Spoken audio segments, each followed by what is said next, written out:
ବିମାନବନ୍ଦର ଚିତ୍ର ବିମାନବନ୍ଦରରେ ତାଙ୍କୁ ସ୍ୱାଗତ ସମ୍ବର୍ଦ୍ଧନା ଦିଆଯାଉଛି ଏବଂ ନେତା କର୍ମୀମାନେ ତାଙ୍କୁ ଫୁଲମାଳ ଏବଂ ପୁଷ୍ପଗୁଚ୍ଛ ଦେଇ ସ୍ୱାଗତ କରୁଛନ୍ତି। ବିଧାୟକ ଏବଂ ତଥା ବିଭିନ୍ନ ଜିଲ୍ଲା ସ୍ତରର ନେତାମାନେ କର୍ମୀମାନେ ମଧ୍ୟ ଉପସ୍ଥିତ ଅଛନ୍ତି ଏବଂ ରାଜ୍ୟ ସଭାପତିଙ୍କୁ ଅଭିବାଦନ ଜଣାଉଛନ୍ତି ଏବଂ ଭବ୍ୟ ସ୍ୱାଗତ ସମ୍ବର୍ଦ୍ଧନା ବର୍ତ୍ତମାନ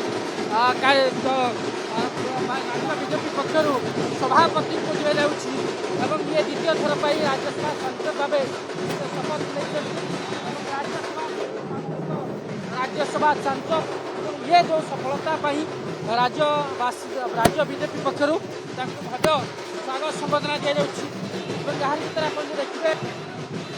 ୟାର ଭିତରେ ତାଙ୍କର ଚ୍ୟାଲେଞ୍ଜ ମଧ୍ୟ ବଢ଼ିଛି ଯେ ଗୋଟେ ପଟେ ରାଜ୍ୟ ସଭାପତି ହିସାବରେ ତାଙ୍କର ଯେଉଁ ସାଂଗଠନିକ ଦାୟିତ୍ୱ ରହିଛି ସାଂଗଠନିକ କାର୍ଯ୍ୟକ୍ରମ ରହିଛି ତା ସହିତ ରାଜ୍ୟ ସଭାପତି ଭାବେ ଦିଲ୍ଲୀରେ ତାଙ୍କର ଯେଉଁ ଟ୍ୟାକ୍ସ ରହିବ ତାକୁ ନେଇକି ଏ ଦାୟିତ୍ୱ ବଢ଼ିଛି ବର୍ତ୍ତମାନ